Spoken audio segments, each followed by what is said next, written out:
What if the most spiritually obedient thing you could ever do is walk away? Let that question land for a moment in the quiet space of your heart. We've been taught that love is about holding on, about patience, about weathering the storm with unwavering faith. But what if the universe is whispering a different, more terrifying truth into your soul? What if the ultimate act of faith isn't standing still, but gathering every shattered piece of your hope and turning toward a horizon that doesn't include him? This isn't about giving up. This is about leveling up. It's about a love so profound that it refuses to participate in its own diminishment any longer. You know the feeling, that cold, hollow ache in your chest that has nothing to do with missing him and everything to do with missing you. The version of you that got lost somewhere in the translation of his potential, buried under the weight of a shared destiny that only you seemed to be building. Imagine you've been holding a beautiful, intricate stained glass window up to the light, marveling at the patterns it casts on the floor. You've been so focused on the colorful display that you never realized you were the one holding the glass. You were the source of the light all along. The moment you decide to lower the glass, to simply let your own radiance beam forth unobstructed, everything changes. The room doesn't go dark. It becomes illuminated by a purer, more powerful source. You. This walk away the divine feminine initiates is that sacred, terrifying moment of lowering the glass. It feels like an ending. It tastes like grief. But I need you to understand. It is a holy beginning. It is the universe working through your courageous heart, initiating a sequence of events so perfectly orchestrated it would leave you breathless if you could see the blueprint. This isn't a punishment, it's a promotion. And what happens next? The shocking, quiet miracles that begin to unfold in the space your love once occupied will redefine everything you thought you knew about destiny. But the real question isn't what will happen to him. The real question is, are you ready to see what happens to you?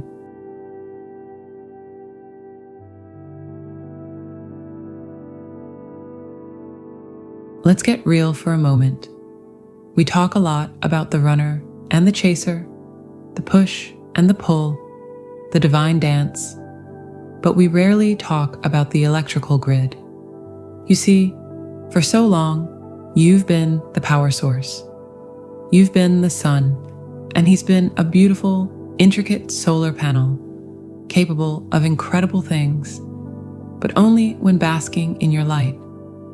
You've poured your love, your vision, your healing energy into this connection, believing you were building a bridge.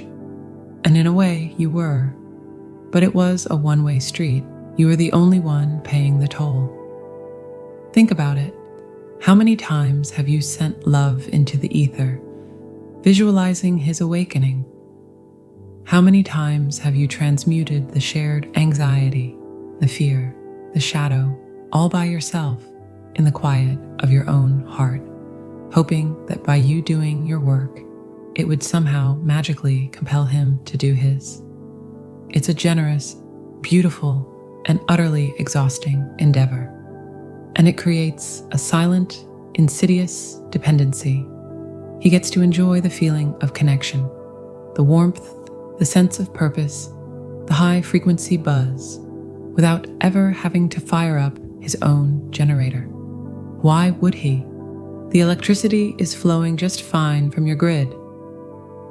He can live in a comfortably lit house, all the while never learning where the switch is in his own.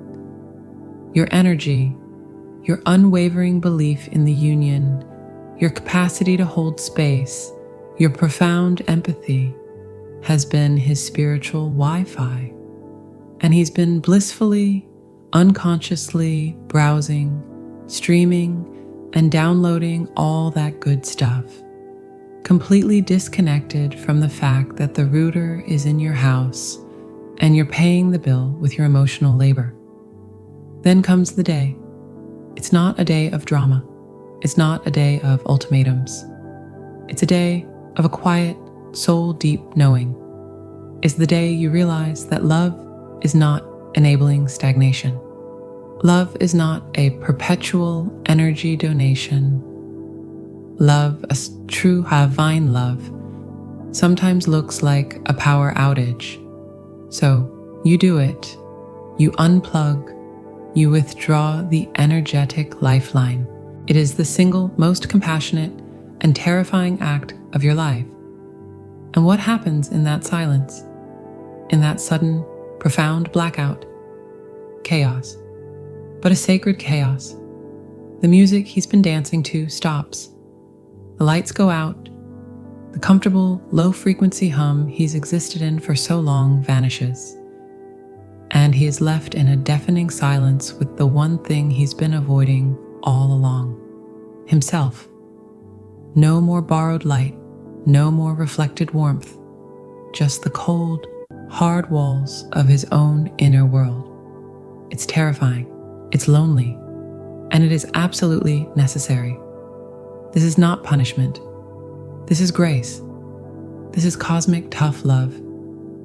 You are forcing his spiritual hand. By cutting off the supply, you are gifting him the desperation required to finally look for the matches in his own pocket. To stumble in the dark until he stubs his toe on the generator he never knew he had.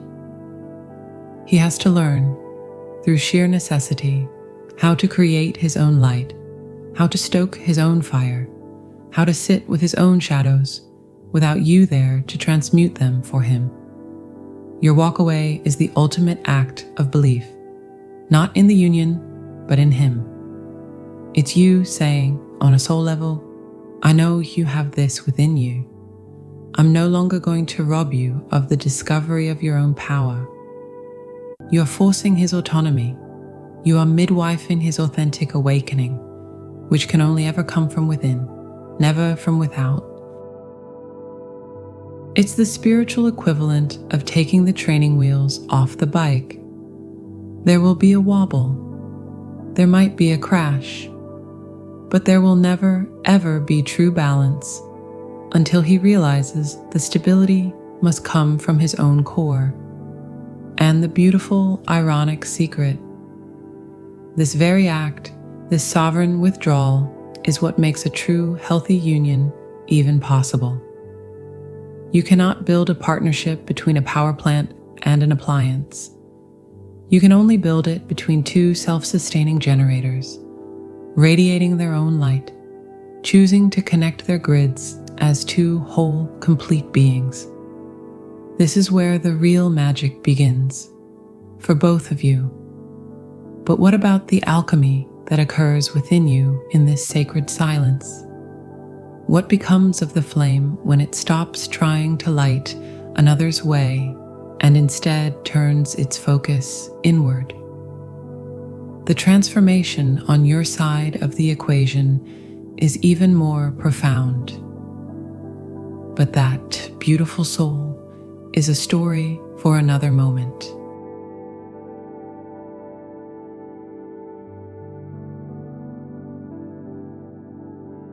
Let's talk about what happens after the unplugging, after you've withdrawn that energetic lifeline and the silence you've both feared finally descends.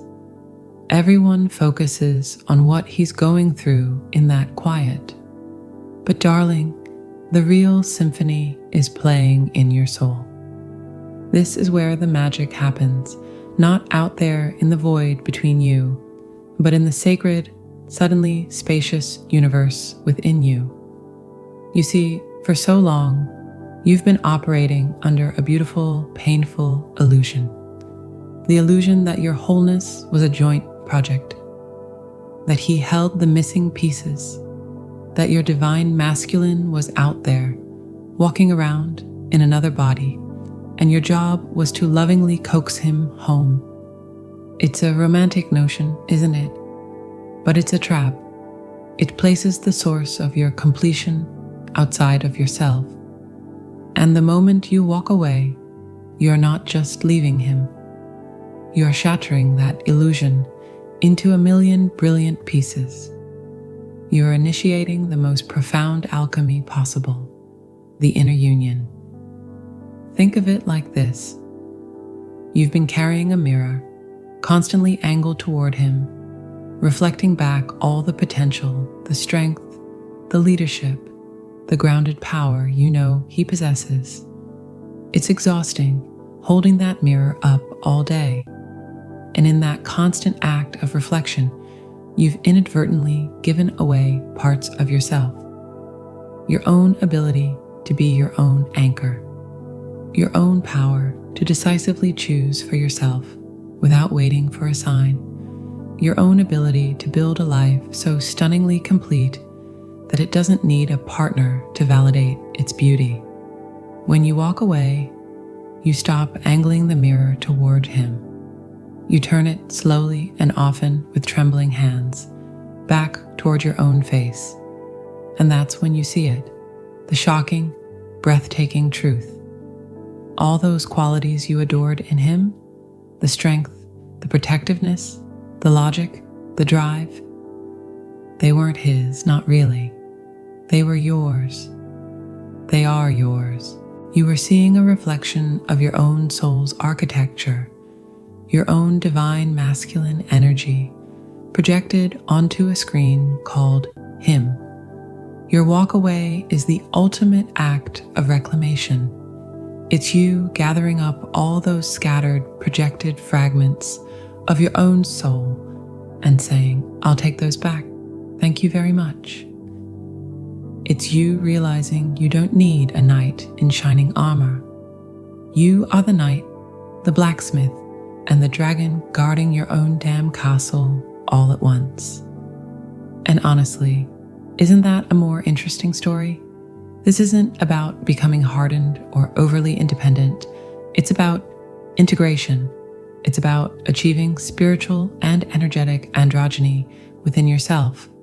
It's the divine feminine, your flowing, feeling, nurturing, creative heart, finally embracing her divine masculine, your structured, boundaried, action-oriented, protective spirit.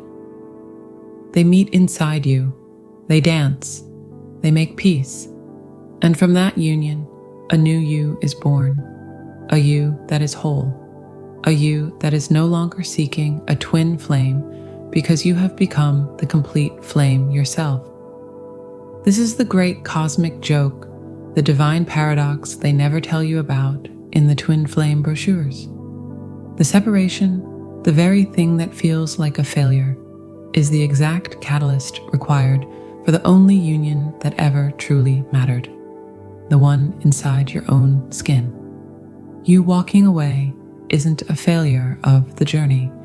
It is its highest culmination. You are no longer completing a sentence that someone else started. You are writing a whole new book. And the main character, she's formidable, she's free, and she finally knows she was the home she was always looking for. This inner shift changes everything, the energy, the dynamic, the very possibility of a future. But what does this newfound wholeness look like from the other side? How does it alter the very fabric of the connection itself in ways that are both subtle and utterly profound?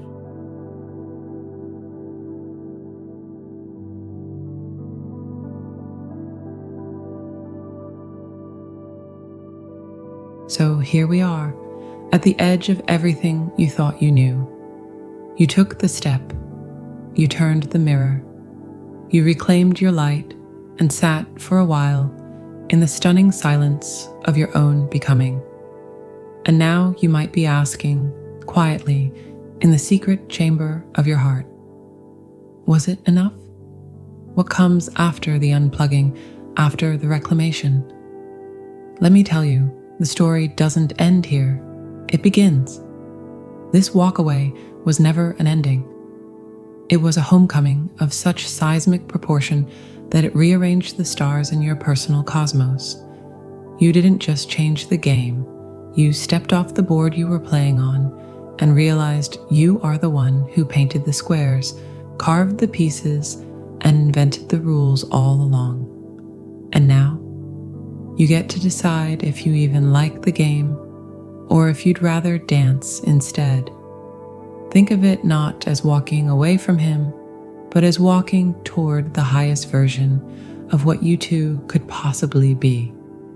You are no longer a half looking for its counterpart. You are a sovereign queen, whole and complete, who may one day choose to form an alliance with another whole and complete king. The energy is entirely different. It's not born of lack, it's born of overflowing abundance. It's not a frantic search for completion, it's a quiet, patient recognition of sacred resonance. And the most beautiful, hope-filled truth, this shift within you is not lost on the cosmos. It's a frequency, a broadcast, a lighthouse beam cutting through the fog of fear and separation. It signals a new contract, a new set of terms written not in the ink of need, but in the light of wholeness. You have, perhaps without even realizing it, issued the only invitation that truly matters. The invitation for him to meet you there, on that new solid ground you built all by yourself.